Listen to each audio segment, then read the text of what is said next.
Will you pray with me?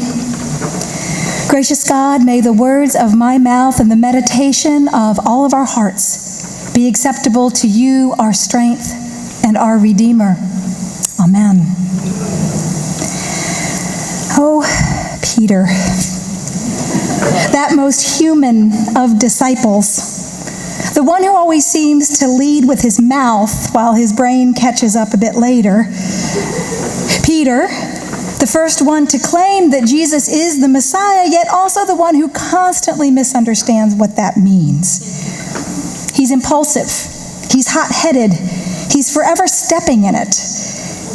And yet, despite, or maybe because he's just so desperately human, Peter might be the disciple we can relate to the most. Because Peter is a mixed bag, like all of us. While he is all of the above, he also has a big heart, too. He's one of the very first people Jesus calls to follow him. He's the first one out of the boat when Jesus invites the apostles to walk on water when all the other guys just sat and watched. He's the one who wants to build Jesus a house up on the mountaintop. He's the guy who pulls out a sword and attacks the soldiers when they come for Jesus in the garden, when everyone else runs for cover. He's the first to stand up for Jesus, to worry about him, to protect him. It's how he got his nickname Peter, the Rock, the strong one, the one you can always depend on. And when he sat with Jesus on the night before he died, it's Peter who passionately claims, "I will never leave you," until he does. Until things start to get real for Jesus in Pilate's palace, and Peter gets scared. He crumbles. He caves. He sees where things are headed, and he is too frightened to follow. "I don't know what you're talking about. It's not me. I don't know this man." 3 times he is asked to support his friend, and 3 times he fails. And as he watches Jesus be taken to be executed, Peter feels nothing but shame. And he feels like that shame will define him for the rest of his life. Now, to one degree or another, I think we have all been there. We've let down someone we love. We've betrayed our principles. We've cut corners, maybe, cheated, lied. We let our fear take over and we abandoned someone who needed us. And that kind of shame, that kind of guilt just doesn't break the heart of the person that we hurt. It can break our heart as well. And we wonder if we will ever feel whole again. We wonder if we will always be defined by that worst moment. I started working on this sermon this week in the Essex County Courthouse while I was awaiting to be called for jury duty. And as I sat in the jury room, I knew that behind those courtroom doors, there were people reliving their very worst moment. That time that they let fear or greed or anger take over and they broke something. A law, a contract, a heart, a life. And I imagine that for many of them, they feel a bit broken themselves. They are frightened, they are ashamed.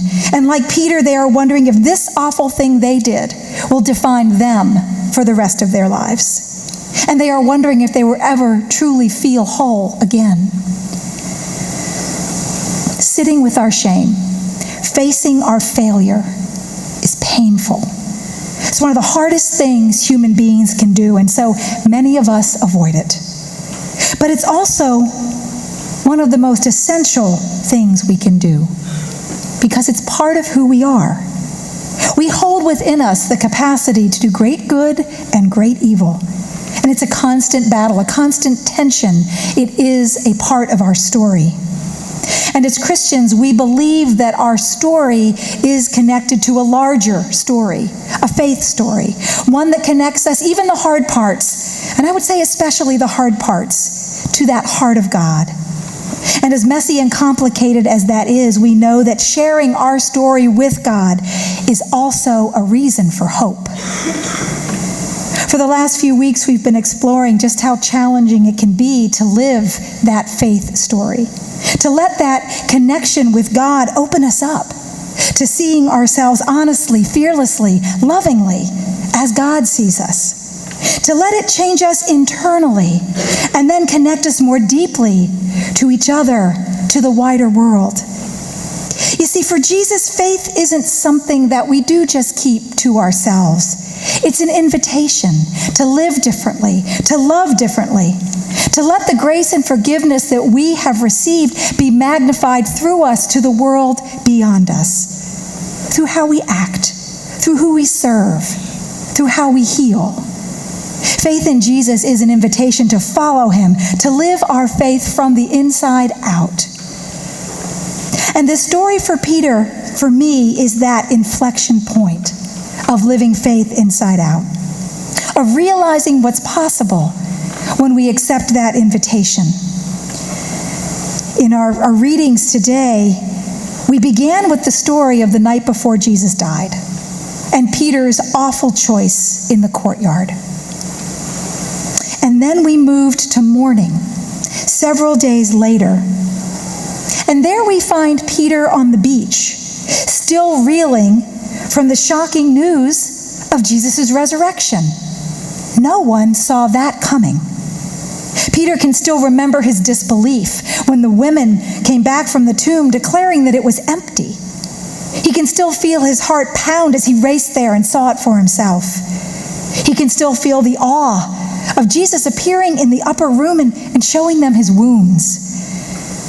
And while it seems that maybe everything has been made right in this miraculous morning after that awful night, Peter still isn't sure.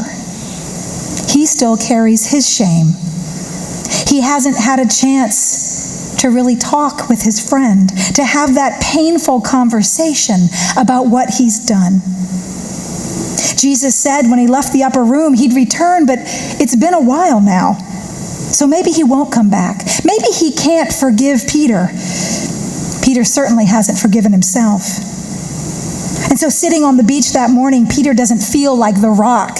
He feels like a pile of jagged rubble, and he feels every shard of his broken heart. So disheartened, he and his friends head out to sea to find comfort in what they know best, fishing. And while they're out there, they suddenly hear someone calling to them from the shore.